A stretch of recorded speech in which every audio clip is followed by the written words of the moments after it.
welcome to Movies, Films, and Flicks. I am Mark Hoffmeyer, and joining me is a woman who had to deal with me screaming, making a lot of noises, using her leg to cover my eyes, watching me hide behind the couch, watch the screen between my eyes while watching The Haunting of Hill House. It's Megan Hoffmeyer. Hello. So I've been talking to a lot of people about The Haunting of Hill House, and everyone's saying how much they loved it, but everyone I'm talking to, they're like, it's not scary. But I was all over the place. Who are you talking to? The internet, I think, agrees that it's scary. I've read some pretty fun reactions on Twitter. I guess just people I've been talking to. They're trying to play it cool. I mean, one time I used your leg to block my eyes. I mean, you know me. I'm not super scared by that, but I think it would scare people who aren't desensitized. I think I scared you more than the show did. Oh, because definitely. all the noises I make. You've got that power. I mean, when you jump, I can jump because you jumped. Just because I react so strongly? Yeah, because I'm not expecting it to be a 4D experience where things around me are jumping. So I'm like the seat that you like. People should watch horror movies with me for a 4D experience because I would just freak them out. Or just with anyone who's that jumpy in a movie, it would really make it. Yeah, I mean, I was all over the place. Just don't give you an open cup of water and some popcorn. And I had one of the be like in the commercials for AMC where the guy flows it up. I had one of the worst nights because we watched this and it was really stressful. So I'm like, I'm going to do some reading just to kind of de-stress. So I'm reading Infinite Jest, and there's a chapter about this woman who's addicted to heroin who has a stillborn baby, and she keeps it and presses it against her body for months until the smell is so bad and it's attached to her. So I'm stressed out after watching The Haunting of Hill House. Then I'm reading this chapter in Infinite Jest, and I was in a world of pain. That kind of reminds me, wasn't there a scene like that in Penny Dreadful? Oh, gosh. That show was just as upsetting. Right? Yeah. I mean, that messed me up, too. Well, that wasn't as scary. It's Well, just that was so in bleak. a dark kind of evil sort of way. Yeah, I just would sit there feeling wiped out after it. It's kind of like watching Thirst when I made you watch that. Oh, that was awful. I mean, it didn't haunt my dreams or anything, but I felt pretty miserable by the end. It's a good movie, though. Well filmed. Sure. All right. Wait, sure. That's beautiful. Yeah, Technically. Okay. It's technically pleasing. So it's well filmed, but I wouldn't call it beautiful. I mean, it's beautiful in its horribleness. It's the most beautiful you can see something that's that ugly. That's good. I did have trouble sleeping that night, though. It took me a few days to catch up. But so today, I brought you in to talk about another movie. Two movies, actually. One that's a lot of fun, Bad Times at El Royale. Great, fun, noir, neo-noir. And then we have Apostle, the Gareth Evans directed movie about Dan Stevens going to an island in Wales and a lot of blood being sprayed and dropped and put into jars and skulls. Spoilers for both these movies, by the way. We're going to talk about Apostle first and Bad Times at the El Royale. But so I think we should start with Apostle, because I don't think you can spoil Apostle as much as you can spoil Bad Times at the El Royale. Yeah, and we can get into that more when we get to El Royale, because the movie's just as fun as the trailer indicates, but it's also so much more than that. Yeah, I mean, it grows out, but I just don't want to spoil anything, because that's part of the fun of watching that movie. But Apostle, it's just a dude goes to an island and has a horrible time. That's a really nice short way to put it. So Gareth Evans, we love him. We love The Raid. We love The Raid 2. We love Dan Stevens. Yep. And you want to hear something interesting is that Gareth Evans, the director, had never seen Downton Abbey or Beauty of the Beast or any of that. So when he cast Dan Stevens, it's because he saw him in The Guest.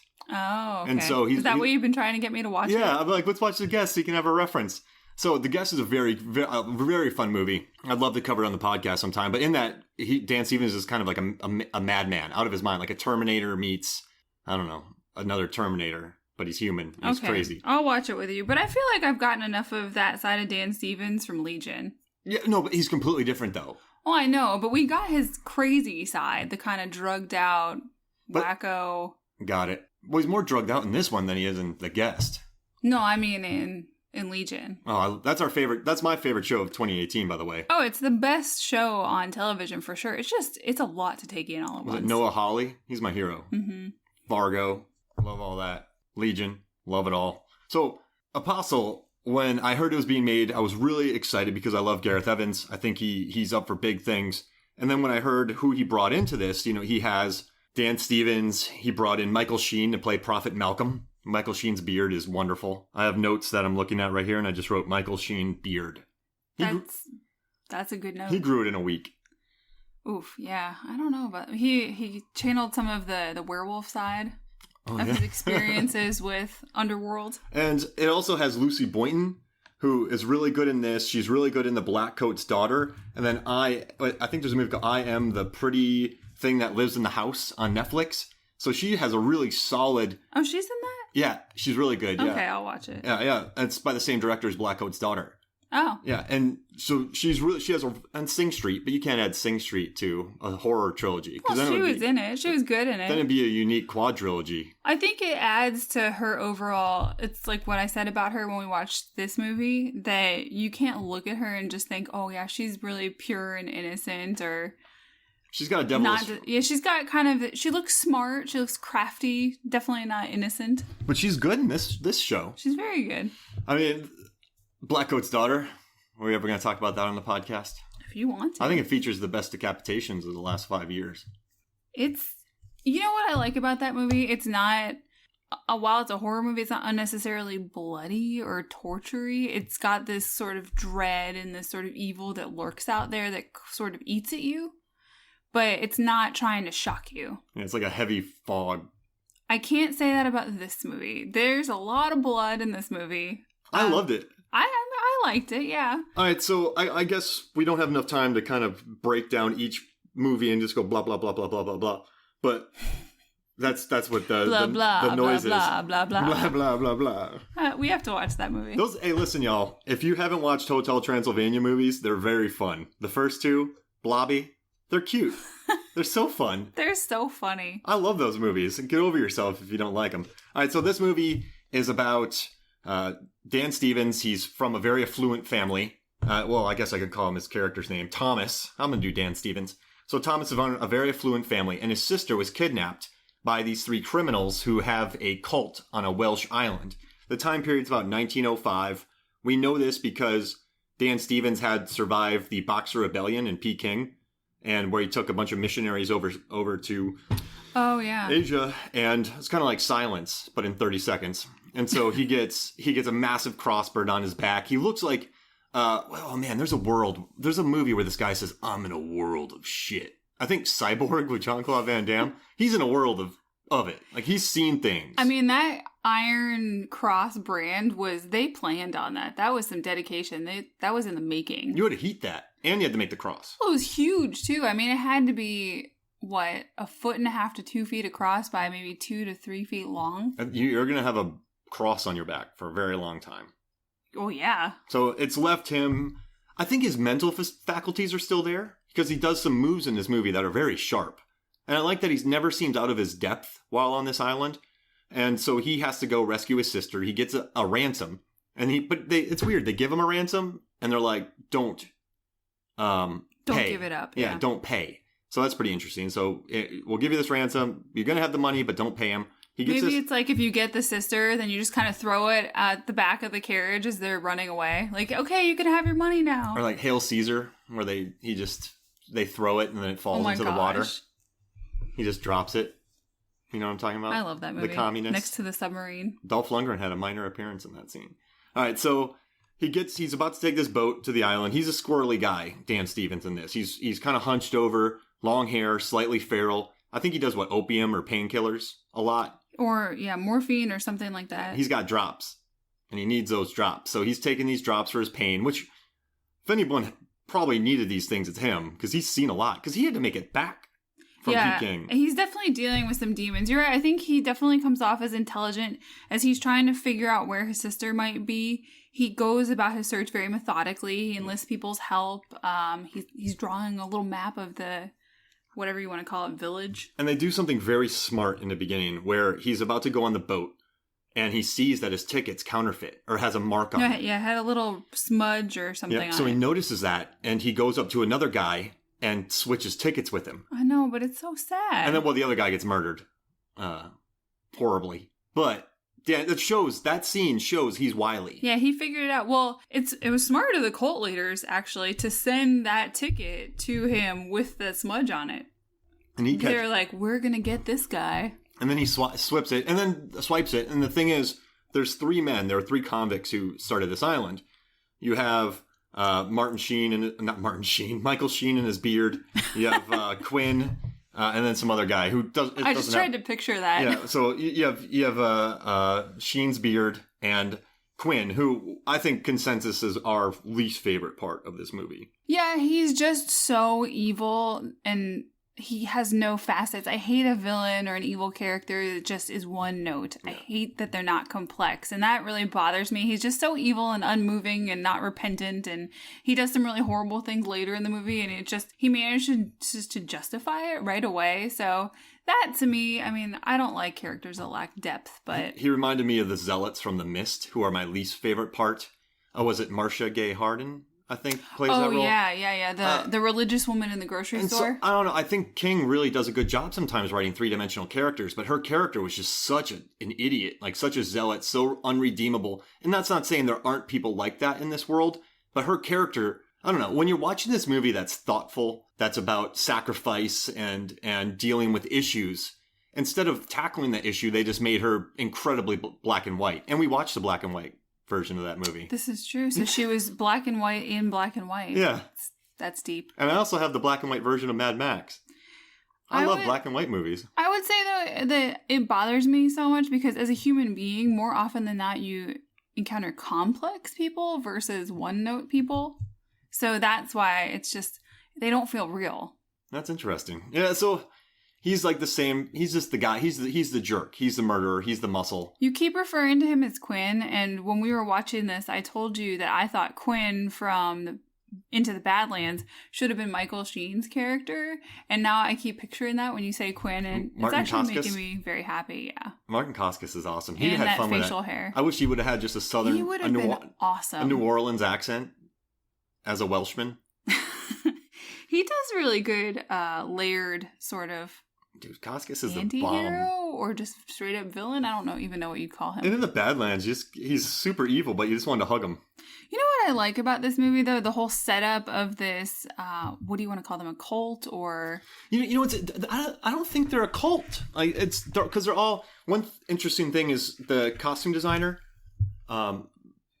Originally, director Gareth Evans wanted the costume designer to make everyone kind of dressed the same to look like Quakers or something like that. But Jane Spicer, who has worked on Murder on the Orient Express, Fantastic Beasts, Phantom of the Opera, Merlin, she was like, no, they should all have their own unique look. So they're a cult, but they all kind of get drunk.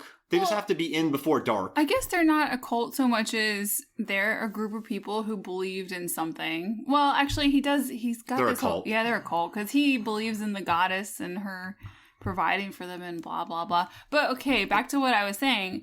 What I think is really interesting about this group is just how they're so naive. They set up this whole island village. They're telling people to come over there from the rest of England and maybe Ireland and all that.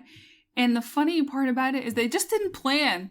They thought that some goddess that we'll get to would take care of them, and now all of a sudden the crops have gone to shit. They can't feed people. They have no money. That's why they're ransoming Dan Stevens' sister. But it's just funny how no one ever thought that would be a problem. Yeah, I guess they're sheep. They're sheeple. We told all these people to come over here, that we'd provide everything for them, and oh no, we ran out of resources. Well, you know what I like, though, is, you know, a lot of movies, they kind of hide in the beginning about whether or not the cult is evil, or if they're that bad, or if it's horrible. This movie, right off the bat, you know it's bad. Like, you have Michael Sheen, he has guards with spears, they murder a guy, some dude from England tries to kill him, and Dan Stevens helps him.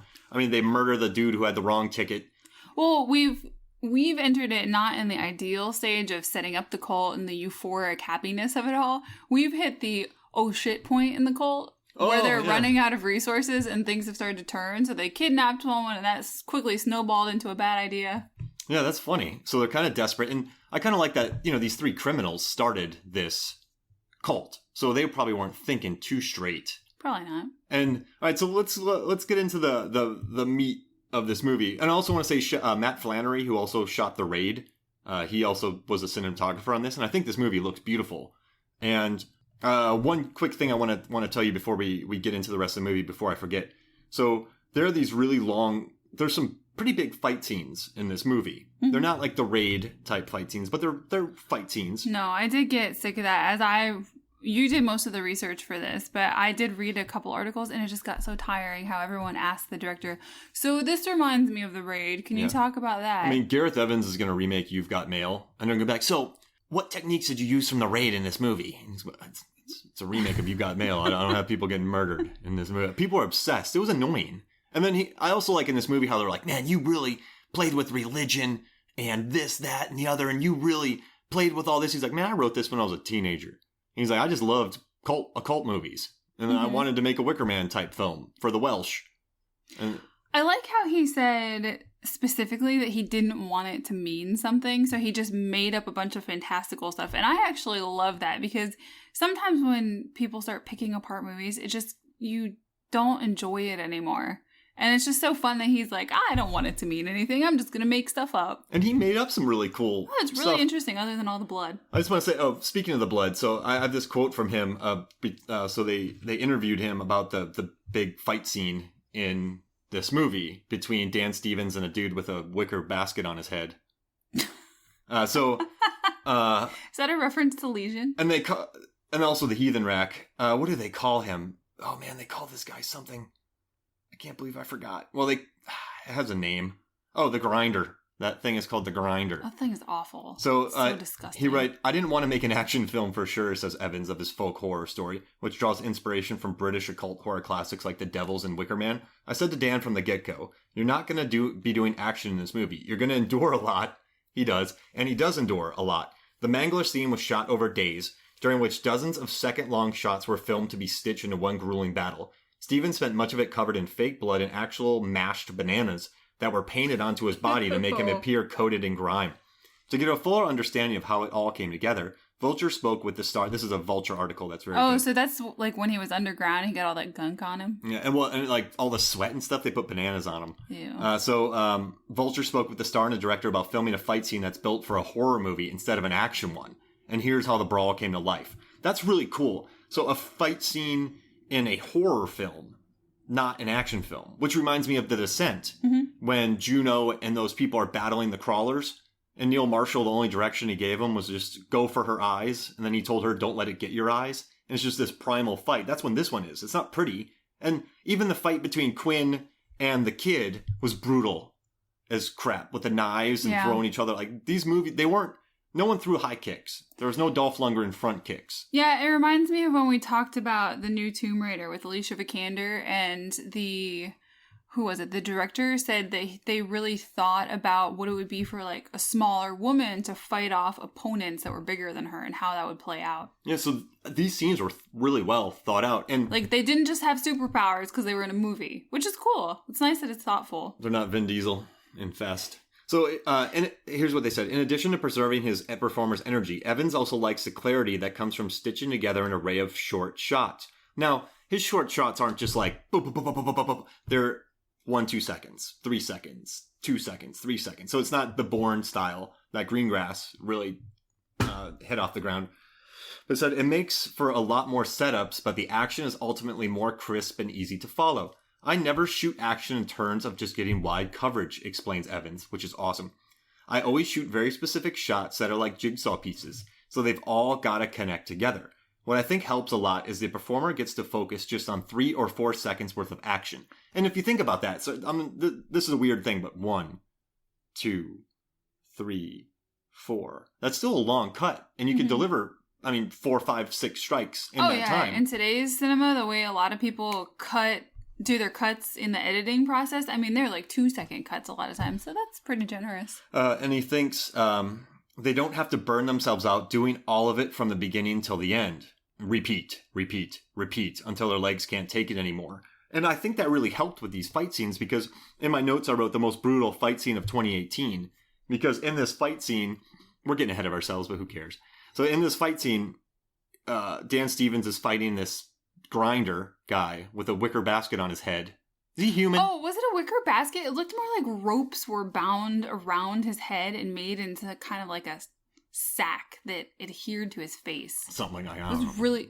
Well, wicker basket doesn't make it sound as menacing as it looks. You're right. It looks really kind of messed up. And I tried to see... Like, he's one of those little rope voodoo dolls that people have keychains of. That's what his head looks like. It's just a bunch of nasty, dirty brown ropes wrapped around his face. He looked like one of the Silent Hill people with crap wrapped around their faces. Golems or something. So I don't know what it is, but there's no data on this guy. They just created this grinder. But they have this big fight scene where what was the actual thing that they were shot? There's a thing called... So basically he and the grinder are fighting next to this pretty much worst thing I've ever seen in my life, where it's two kind of rolling logs, but they have spikes on them. And then you can push somebody through and it just mashes them up. If you imagine a pasta maker that you would put your dough through and it flattens out the dough into a long strip so you can cut it into noodles, except spikes. And they call it the mangler. And it mangles. Oh yeah, it rips off 4 or 3 of his fingers. Yeah, and so what I love is Evans was like... It's disgusting. He's like, I wanted to hurt him. Because a lot of people are like, you're not going to do anything to Dan Stevens. Beauty of the Beast, Dan Stevens. You're not going to do it. I don't know who that person is. That person obviously doesn't watch Legion. Yeah, exactly. So his 3 of his fingers get grinded off. And it's amazing. You see it. And I've never seen that so believable. It's not amazing. It's gross. But it looks good as far as the effects. Yuck. Agree to disagree. I mean, he gets... But that's not I don't like horror movies in a wide sense. I don't seek them out. So to me, that's kind of what I don't like about them. You didn't like his hand getting ripped off? No, it's nasty. And also, what I do love about this movie is it's about these 3 criminals who go to an island. They find Mother Earth or something of that, like something of the island. Oh, yeah. They called her the goddess of the island. The goddess of the island. And she can make the island grow. She can make the crops, I guess, fertile and just everything. So they were banking on that to feed them, and they were going to have this wonderful existence there. But stupid Quinn convinced Michael Sheen to chain her up and make her their slave. So they wedge her in a barn that's full of plants. And I guess the grinder was her protector, but they trap her there. Yep. But she can get out, because there's a scene where Dan Stevens is being hunted, and he goes into this gross blood poop tunnel. Well, I don't know. Maybe that was sort of a spectral thing that because he said you revealed yourself. He didn't say you walked down to that pit in the gross underground. So Michael Sheen in his beard gets jealous that the goddess of the island appeared to Dan Stevens. He was annoyed by it. He was like a jilted ex. So he didn't like it. Well, because he fashions himself the prophet. Yeah, I mean, his beard. He thinks he's special. And he had the big house. He did have the big house, even though it was But what I do like is that there are just 3 criminals who find the goddess of the island. They chain her up, but then she's kind of like, screw you guys. Yeah, what? So did you read anything about their backstory? What? They were just 3 criminals. So he's a criminal, but he also has his really pretty daughter, Lucy Boynton, and he brings her with him? Yeah, that's what it said. Interesting. And so they start giving her animal blood, and that works, but then she doesn't want that. So then they start doing human blood, which during the movie you see that people cut themselves, and then they bleed into a jar. Yeah. So then they bring their mason jars full of blood to this goddess of the island, but then that doesn't work. So then they keep people in canvas bags in her shed, and then they cut her up and they grind the people. Yeah. And feed the smush to her. They basically put a funnel in her mouth. The grinder puts a funnel in her mouth and then just schlups down all the body parts. Yeah. And that makes stuff green. Disgusting. But then everything goes to ash. All the corn starts dying. It's all growing. It's just diseased. Got it. And it's toxic for people to eat. So she is poisoning. She's trying to poison them because she's not happy. The lamb The lamb gets born. Oh, that was awful. Yeah, so a lamb gets born with like a black sheep, and it gets born with like really gross thing on its neck. So then they have to kill it. The animals aren't having good babies. The crops aren't working because she's like, listen, guys, you chain me up and you're feeding me body parts. This has got to stop. I don't want this. Yeah, so Dan Stevens is hunting for his sister. He's looking for her. And he's really crafty the way he does it. He handles it well. He's like I just like this character because at first you just think he's going to be this screw-up druggie with this problem. But he turns out to be a very effective guy. Yeah, and the goddess must have known he was an outsider because that first day he's there, he goes to the church service and he sees her walking by in the window. And then when he goes to look, he realizes that the windows are so high, he should never have seen someone walking by. But there's this little patch of moss on the corner of the building, and then it crumbles away. So do you think she killed that? No, I think it was left by her handprint. Oh, interesting. You pay much more attention to these movies than I do. There were some interesting moments, too. Other than the horror, there were just some well-crafted moments. You know, when he's outside of his room in the inn, and the little boy in the mask pretends to shoot at him. Oh, yeah, that was good. He pretends to shoot the little boy, and then fakes falling over. Yeah, you think something bad's going to happen because there's this masked creature, like from the orphanage, if you've seen that, staring at him. But then it just turns out to be a cheeky kid, and they have a fun little interaction. Mm-hmm. And then I really love the fight scene between Quinn, the jerk face, and Jeremy. And then he kills the young boy. Do you want to talk about what happens to Jeremy? I guess I find that impressive because you just don't think they're going to go that far, and then they do. So they put him on a heathen rack. So Quinn gets into a fight with this kid named Jeremy because Jeremy made Quinn's daughter, Finn, pregnant. And that's a no-no on the island. Yeah, but she wanted that because she wanted to leave the island with Jeremy. Yeah, and then Quinn, of course, stabs her to death because he's horrible. He's crazy. But Jeremy put up a better fight than I expected with his knife work. That was a brutal, slicey, dicey fight. He should have just run. He shouldn't have given in to that. Yeah, so they have a good knife fight, but then Jeremy gets captured. They lay him out on a heathen rack, tie him down. And what this heathen... No, they don't tie him down, do they? They screw him into it. There are these planks, and they tighten the screws so that he can't move his arms and legs. And then there's one around his head, and they tighten it so much you see out through his eyes, and they crack his skull because blood goes into his vision. So that's very visual and gross. Awesome. So they do that, and they have this corkscrew. Oh, that's how what do they call it? The purifying? Yeah, that's how you purify people. When you're a jerk on the island, you get purified. So he takes this screw, and you're like, Dan Stevens is going to save him. It looks like the type of thing that you'd use to cut out the hole in a door to put the doorknob hardware in. Oh, got it. Or like, those things that you could drill a hole into the Christmas tree? Circular things? Never mind. So it goes into the kid's head. They take off the top of his skull and reach in. Do. And it takes out part of his brain. It's just like a mass of mush and hair, and they've like put all kinds of gross stuff, and then they just stick one rose petal in there, and now he's pure. Yeah. So that's weird. But you see it all. When that thing, you think he's going to be saved. Yeah, you really think that it's not, or they won't show you that much, but they do. I mean, you see brains, you see things getting screwed in, you see blood. Like you said, that his skull gets crushed, and through like his eyes, the point of view, there's blood coming through his eyes. It's brutal. It's gross. But it never felt... All right, this sounds weird. It wasn't like slasher gross. It wasn't just blood spraying everywhere in old, 90s vampire movies and whatnot. But it's still gross. Yeah, I guess, did it feel gratuitous to you? Because it didn't feel gratuitous to me.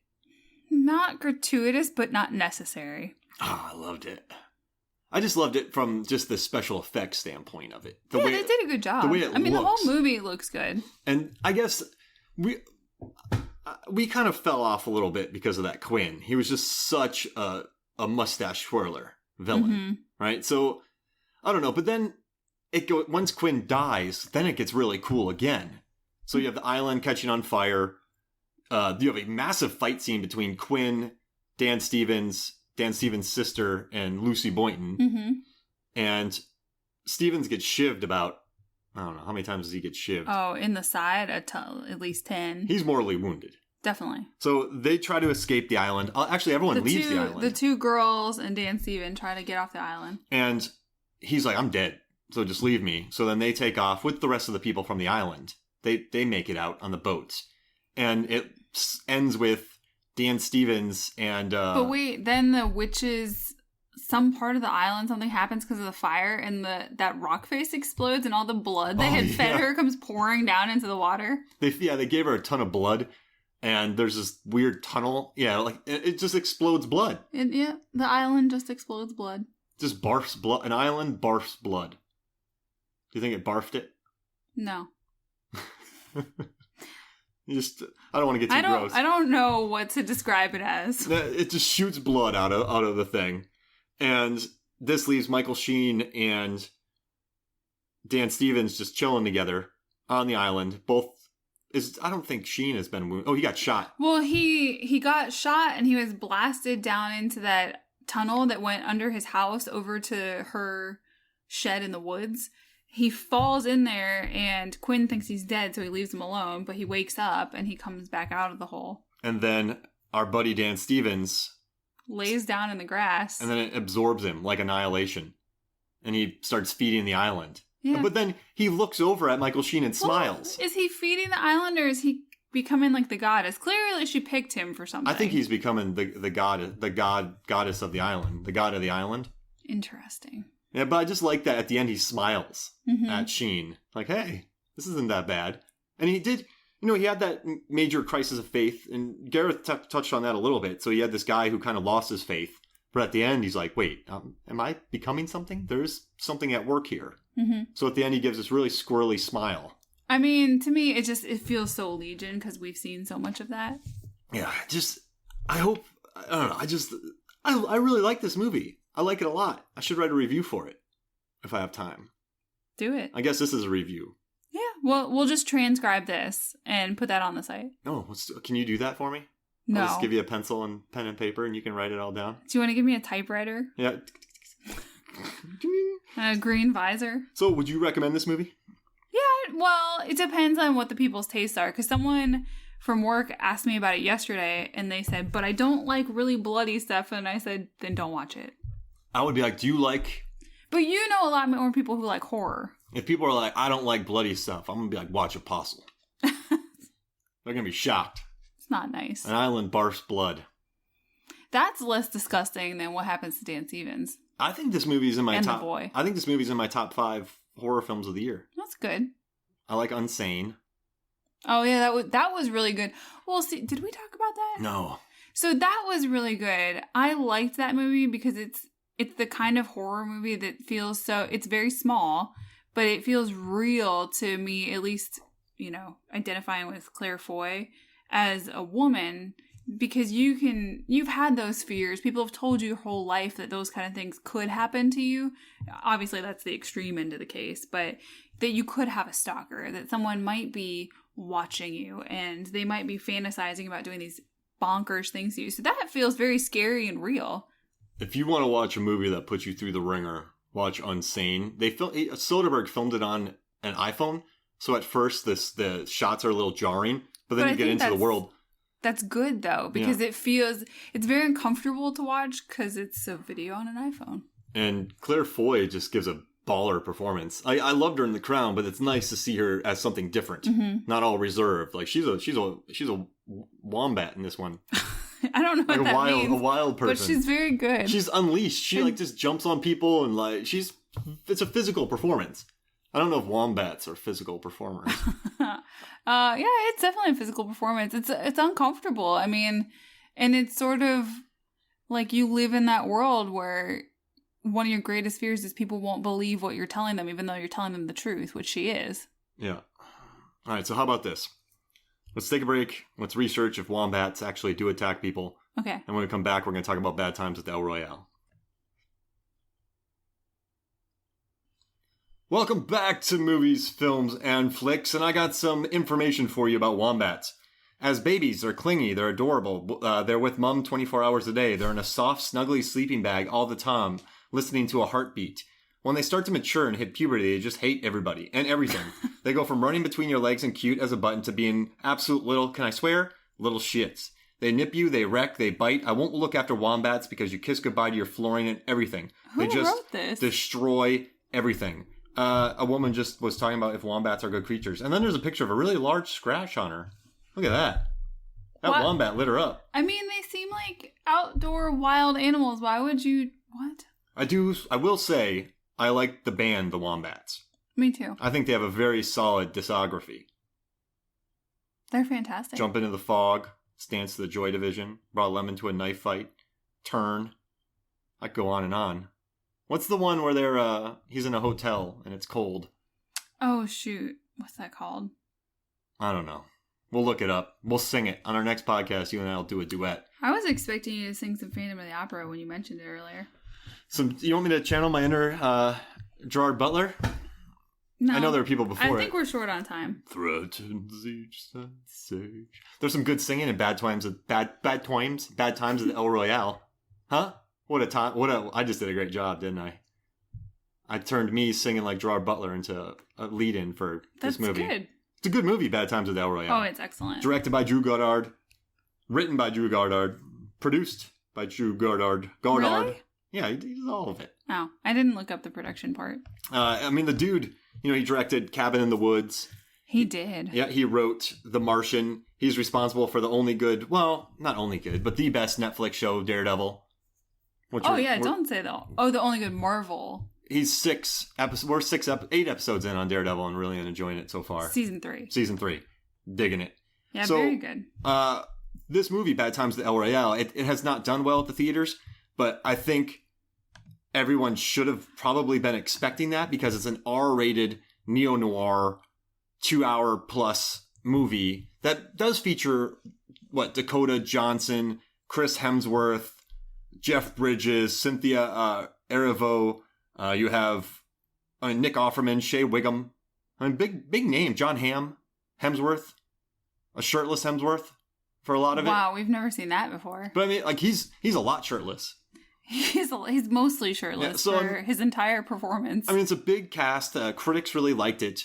But I just don't think it's what people were expecting. I mean, this movie is, I mean, it's basically a single location. It is a single location, aside from some flashbacks, and it takes place at the El Royale, which is on the border of California and Nevada. On Lake Tahoe, yes. It's based on the real-life Cal Neva resort and casino. I looked up the pictures. They look very similar. I've actually been to Cal Neva, but never stayed there, so obviously that part. I was working on something yesterday and you were researching this. You have a ton of stuff. Do you want to jump into what you have? Sure. Did you know that the movie was shot on film? It wasn't digital. Oh, wow. And it was nearly 1 million feet of film.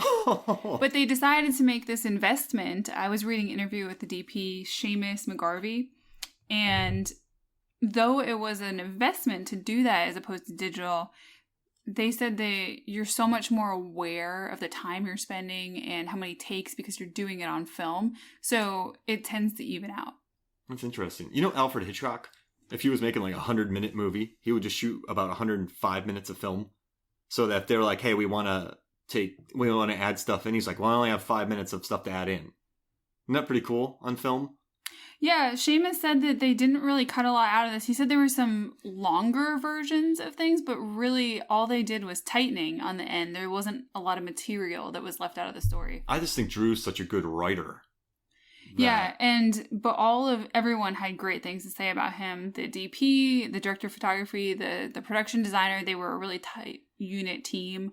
I read so many compliments about Drew Goddard when I was doing my research. It's almost unreal. I mean, this guy... I think we need to go find a way to work with him because he just sounds fabulous. Just go work with. I do love as all the characters start coming to the hotel. There's a scene where Darlene, who's played by Cynthia Erivo, and then Father Flynn, who's played by Jeff Bridges, they meet, and I think he's on California and she's in. I mean, they're on one side or the other. I think she was in California and he was in Nevada, so. A lot of what they were doing here, this is such a rich movie from the perspective of themes and allegories and whatnot, but something that all of the production staff talked about widely in their interviews was the fact that there was this light and dark balance. So the fact that, even the production design of California was done in warm tones and colors, and Nevada was done in cool colors.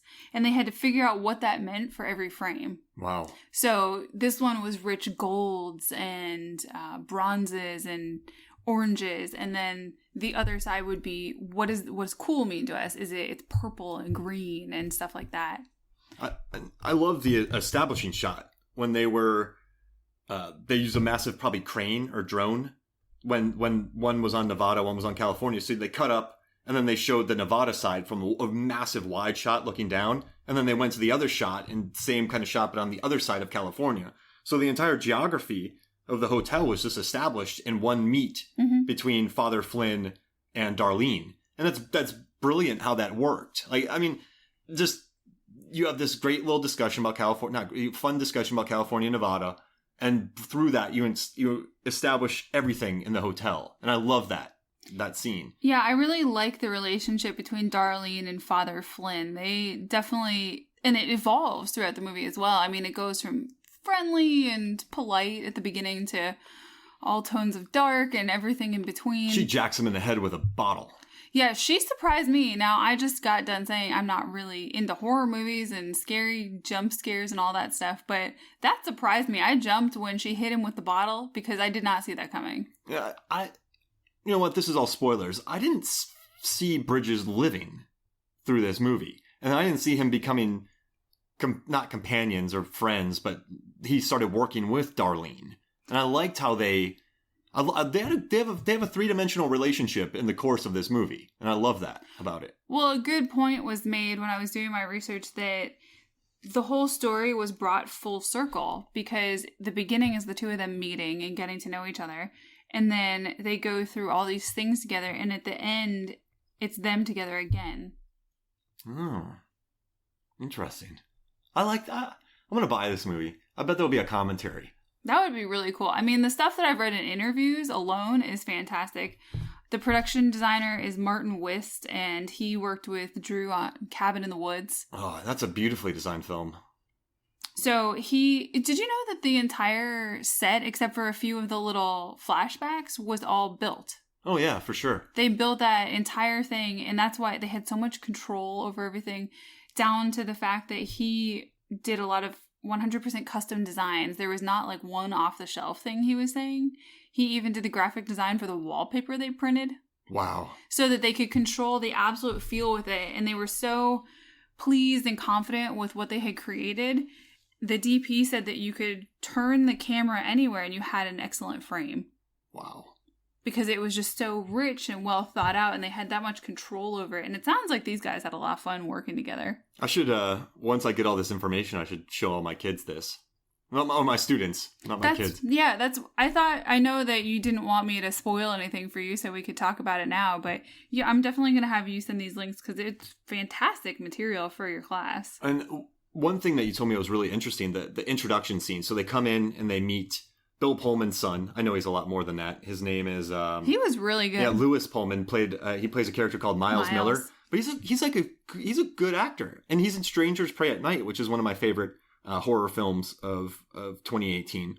So they meet him. He's the one kid working there. He's got a great line. The El Royale is no place for a priest. Yeah.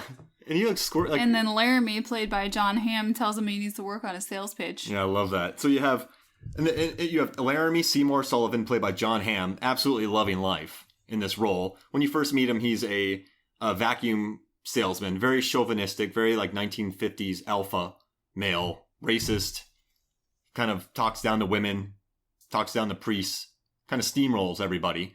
Yeah, and nothing in the movie is what it seems, was what they were going for. And then you have Emily, played by Dakota Johnson, or we're going to get our PG-13, or her name could be Fuck You.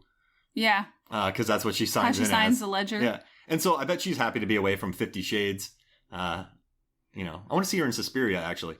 So she's in here, but everyone takes Nevada side in this because California is $1 more. And since this is the 50s, $1...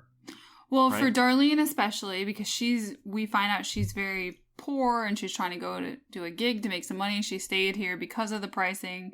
So she's conscious of that. John Hamm just wanted the honeymoon suite. Jeff Bridges is there because he's looking for something and he is trying to remember where that thing might be. In room 4 or 5, a big bag of cash that Nick Offerman left him. And Blair buried under the floorboards in an excellent scene. I mean, it was a long take of Nick Offerman just in the room, rolling up the carpet, moving all the furniture, taking up the boards, putting the bag in there, putting everything back, and then getting dressed and then getting shot. Man, I'm loving this movie. It's a visual delight, and I don't think we realized how long it was. Not that should be a reason that people don't go see it, but we had no idea how long it was when we left. Because didn't we we went to a 7:30 screening, and because of the half hour of previews, which takes you to about 8, we got out at about 10:30. Yeah, it was long. But I never noticed that. It wasn't, so I saw that, and it wasn't until I tweeted about it, and someone replied like, hey, I don't want to see it because it's so long. But I was like, you don't even notice. I didn't even think about this movie having that length at all.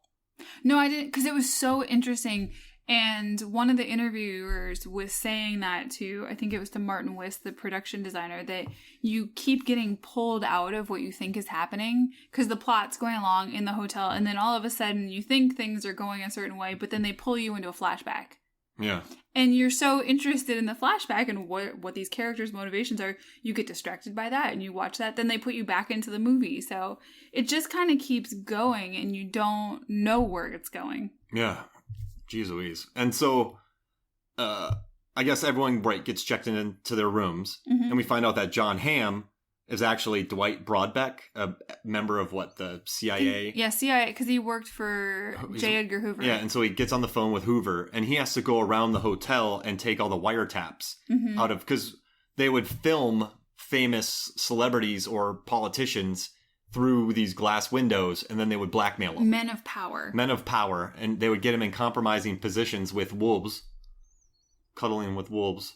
Oh, that was a weird story. Yeah, and so... and then they would kind of frame them or have stuff on them, but they don't really use it anymore. Well, but he called in to report that there's a second set of wiretaps that he doesn't recognize. They're definitely not the CIA's. And all Hoover wants from him is to pull all of their stuff and get out of there. But there's a problem. Well, yes. He noticed that Dakota Johnson, who's Annie, has kidnapped...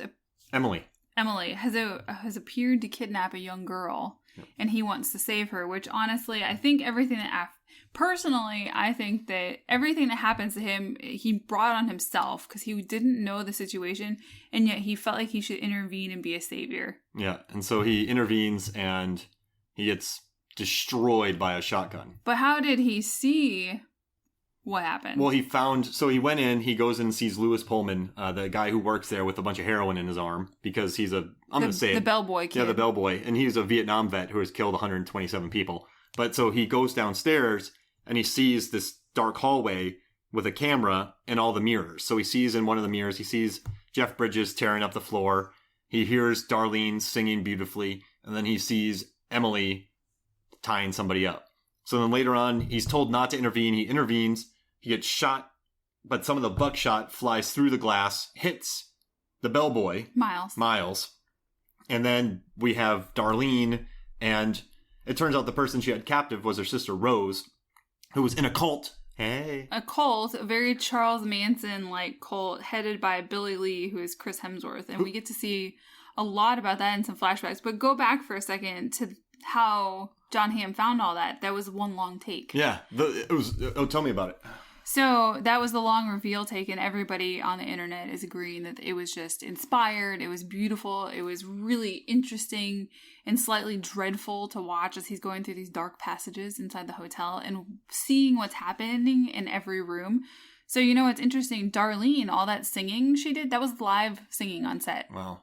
So that was not recorded. Now, they did say that they would play music to keep everybody upbeat and the energy going, but all of the stuff from the jukebox and from Darlene was live on set. Wow. So she did live singing, and they couldn't say enough about her live singing and how great it was. But on that long take, it was over 5 minutes.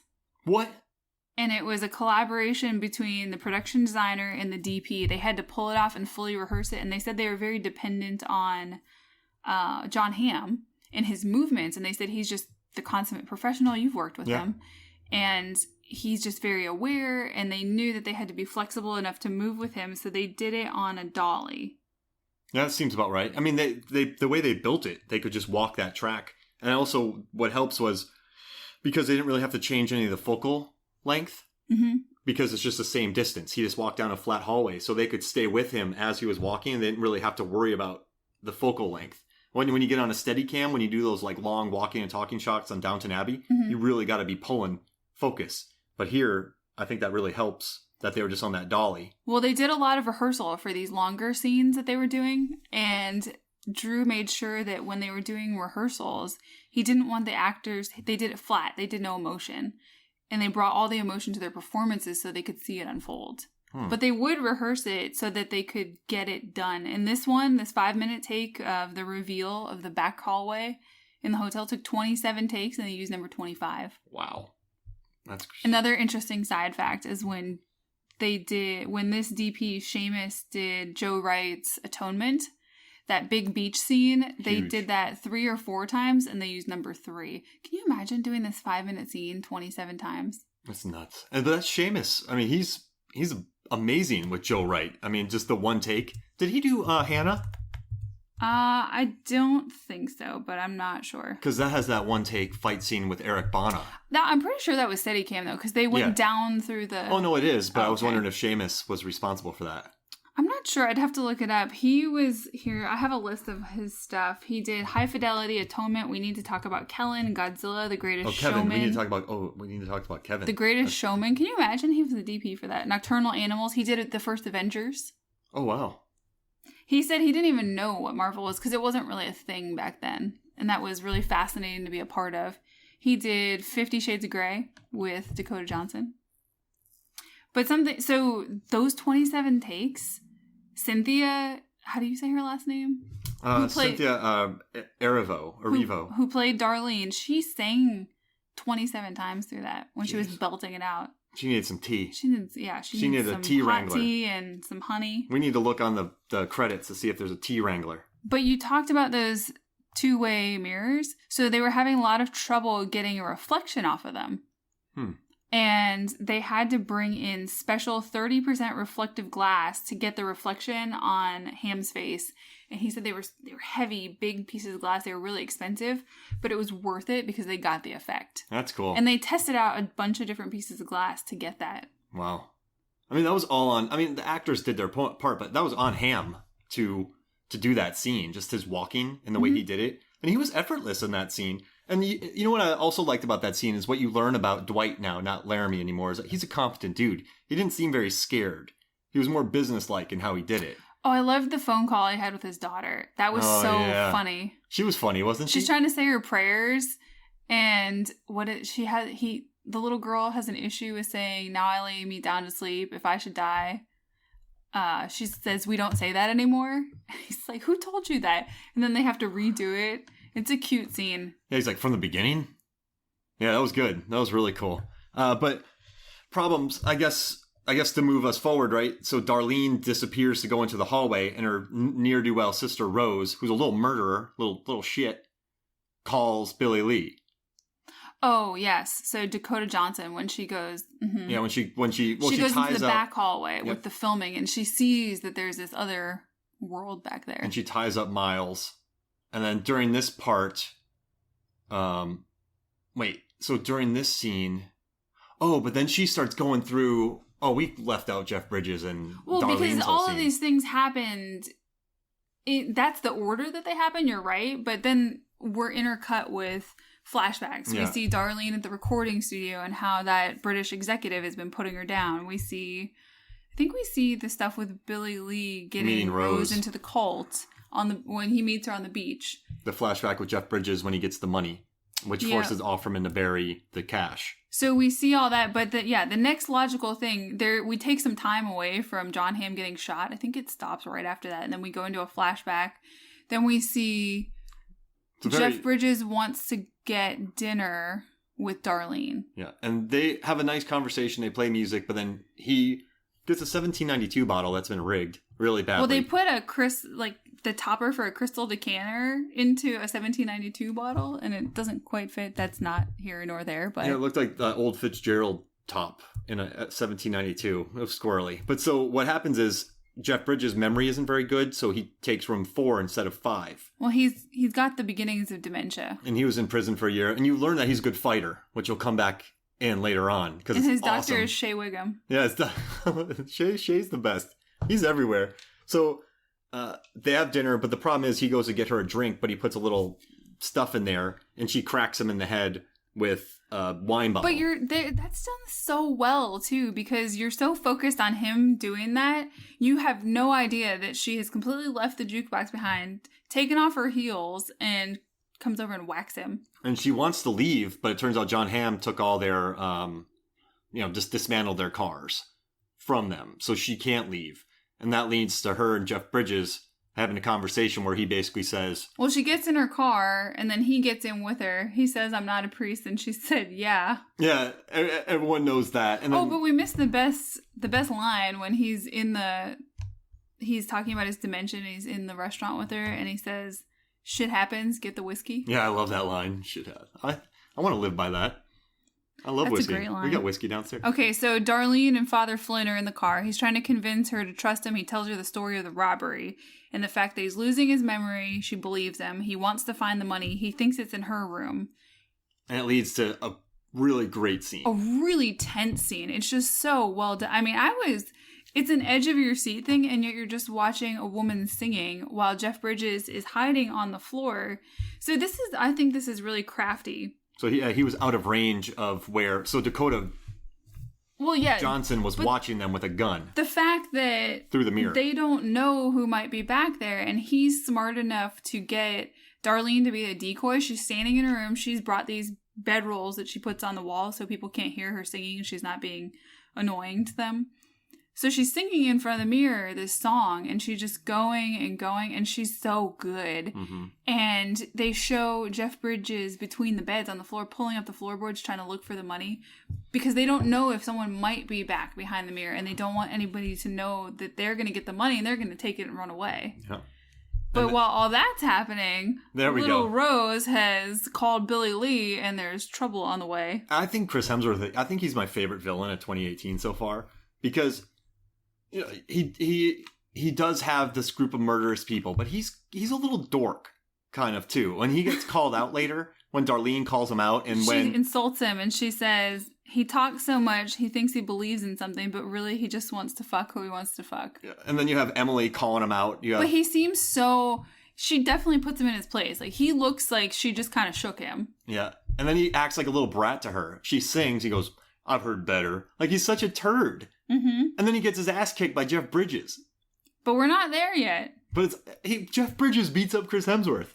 So I love the progression of this movie. The good versus all the contrasts. Good versus evil, light, dark, California, Nevada. Because the movie starts in lightness and it's sunny, and Jeff Bridges mentions he sees the rain coming in. And then as the movie progresses towards darkness and the rain comes in, things become more ominous. Bad things happen. Yep. And it leads to... Father Flynn, Darlene, Emily, and Miles tied up on a roulette table. Yeah, they all get rounded up and pulled into the main building for the hotel. Because of Billy Lee and his dum-dums. I mean, they're murderers. They're pretty fierce. They're dumb, but they're scary and dangerous. All right, so this is a big spoiler, but I was really surprised when they just blew Dakota Johnson away. I was like, what? Yeah, I mean, spoilers, but the only two people that survive are Darlene and Father Flynn. Yeah. I thought Rose would maybe try to save her sister, but Rose is a crazy little shit. She's insane. So I did read that what she did to the doctor and his family in a different part of California before coming there, she murdered some people, was shades of what the Manson family had, one of their murders. Oh, wow. So, I mean, she's definitely unhinged, but they had an abusive father. She was messed up. Oh, he would do terrible things to her. They hint that Dakota Johnson probably wiped out their father to protect her sister, but, I mean, there's, I guess, only so far a child can go with some of that stuff. And then she joins a cult, which has the tones of, the anti-Vietnam youth of the time that the movie was set in the late 60s. And then Chris Hemsworth makes women fight so they can go sleep with him in the big house.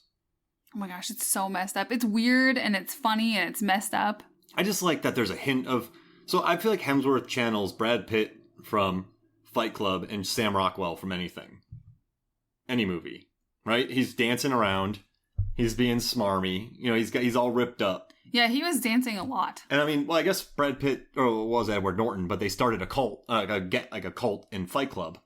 Even the DP said it was mesmerizing to watch him do that stuff on screen. Yeah, I thought that was fascinating. I mean, Seamus has worked with enough people, so, I mean, I think actors really trust Drew Goddard.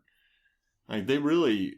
So here's what I read about that. When the script was brought to Seamus, it was brought by some Sony executives, and they were big fans of Drew's, and they brought this script to him to look at, and he said usually he looks at it and he starts to tear it apart and think of things he needs to do, but he just read it all the way through because it was one of those things you couldn't put down, and he trusted that the execs were into it, and then he was into it, and then just, you know, partnership made in evil. It's so cool that he has that sway, this cinematographer.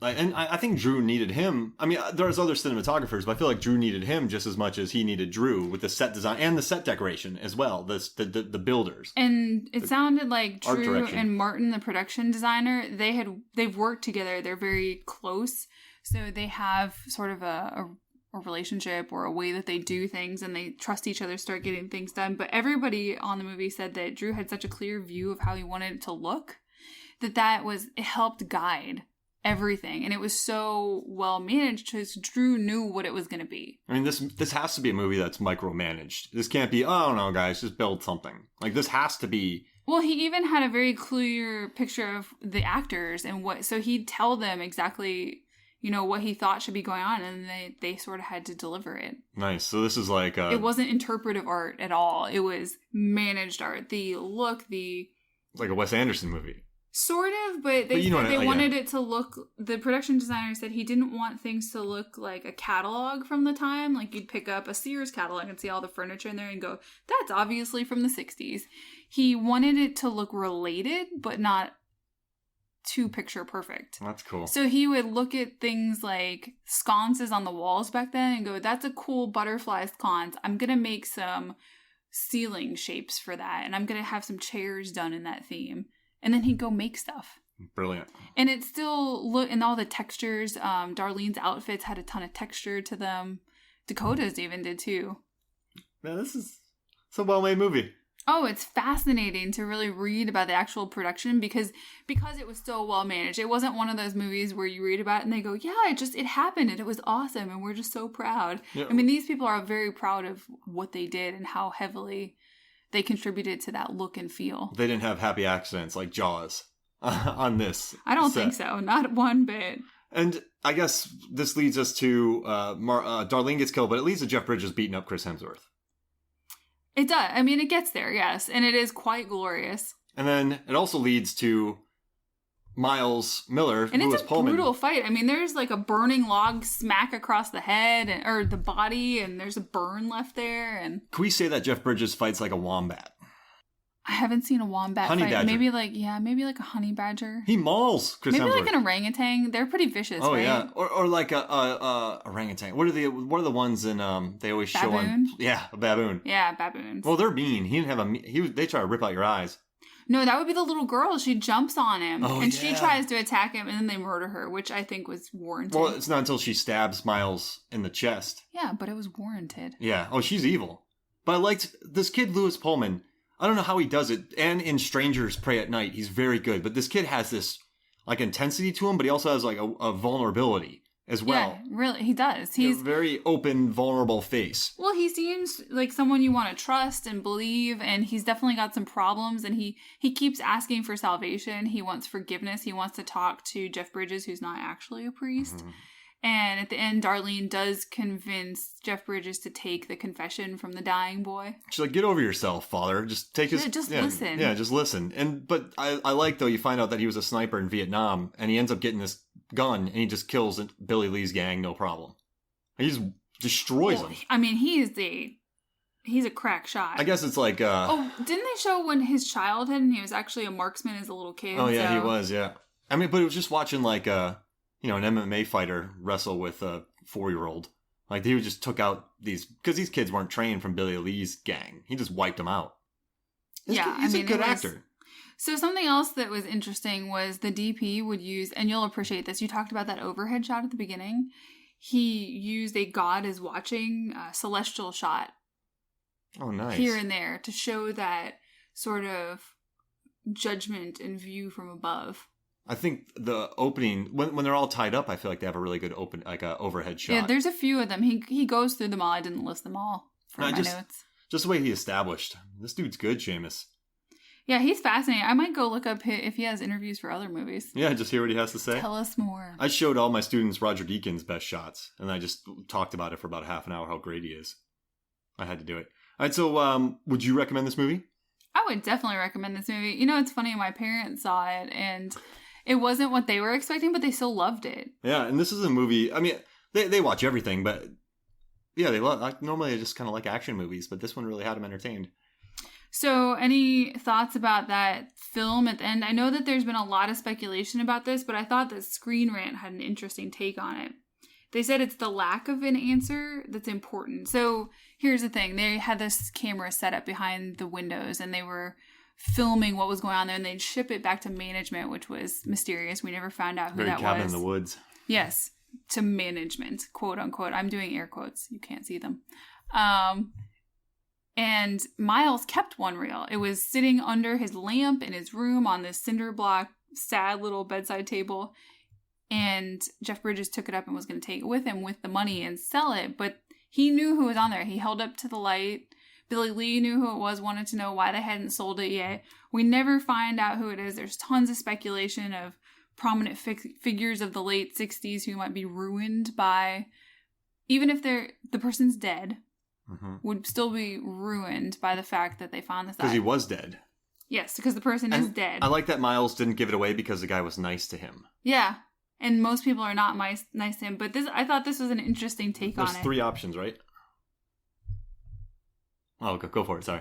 The lack of an answer is what's important here because the tape symbolizes both the other life and anonymity of the hotel and the cleansing of past from sins of the events in the film. Oh, wow. So I thought that is more interesting than people speculating on who it is. Well, that's interesting. I thought that was the cleansing of sins from the past? Because then they burn it and they're like, he's already, like it's from the... Yeah, there's no point in ruining this person's reputation, let it die. I wasn't worried about who it was. I wasn't either, but that's why I thought it was so interesting that someone wrote that down. Because a lot of other articles are, who was it? Is it the Kennedys? Is it, Martin Luther King? Yeah. But I like that better. I like what it cares? represents better than who it is. And that's what they said in the movie.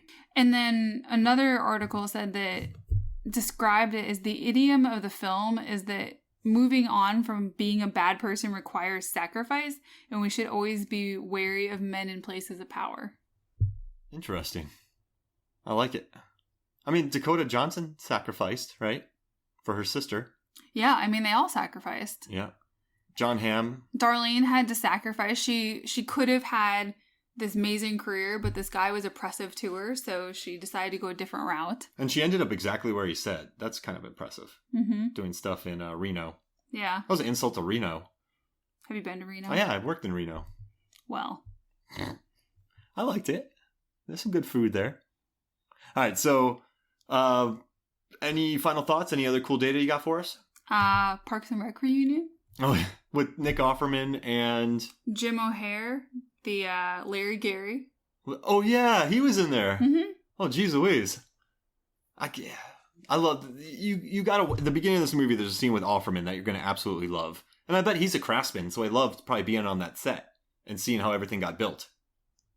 Yeah, I mean, it's a visual delight, and I thought it was great that the production designer mentioned that he didn't want it to be distracting. So it had to be well crafted and extremely thought out, and every detail and anywhere you look had to be a good shot, but it couldn't be distracting. How much? That's a crazy balance to strike. Because you have to still focus on the writing, which is the most important. Yeah, you have to be... Goddard. The viewer has to be more interested in the story than the background. So you have to be technically polished, but not overly... you can't draw the eyes away from the dialogue. Too much visual noise. I mean, so then Wes Anderson would hate that. Because he loves his noise. I'm glad you said that first, because I was going to say something and I figured you'd be annoyed with me. Well, I love Wes Anderson. Oh, right now we're looking at look up Tim Doyle Wes Anderson art, and you'll see some really amazing prints. I mean, and I have the Royal Tenenbaums. I have a Steve Zissou lawn gnome in here. So I love Wes Anderson, but the later his movies have gotten, the more, you view the sets. The sets are part of the characters, almost. But then that would take away from a movie like this. Yeah, I think it would be distracting. I think that if you paused this movie, you wouldn't go, oh, look at all that cool stuff. Let me check out all the things in background. You would just appreciate the whole thing together. The one mess up was a 1792 bottle. Well, that's because we look at that stuff. All right, so they're completely different movies, but which one do you like better? Bad Times at El Royale or Apostle? Bad Times at El Royale. Yeah, I got to go with that. But I love the blood of Apostle. Well, this was fun. Any other data you want to drop? Oh, goodness. Haven't I done enough? Yeah. They're probably tired of this. All right, so we just want to thank y'all for coming in. Megan, thank you for joining me. It's always a pleasure. Aw, thanks for having me. And next week we're going to be talking about, Steel Dawn. We have a podcast coming out for that, and then we have another one coming out about Halloween 2018. So thank you for doing that. Also head to iTunes, review, rate, and subscribe to the podcast. Please do that. We'd love to have more of those. And thank you so much for listening. Thank you, Megan. Go watch Hill House. Oh, yeah. And just don't watch it with me, because it'll be horrible. So for me, Mark Hoffmeyer, for Megan Hoffmeyer, this is Movies, Films, and Flicks. We'll see you next week.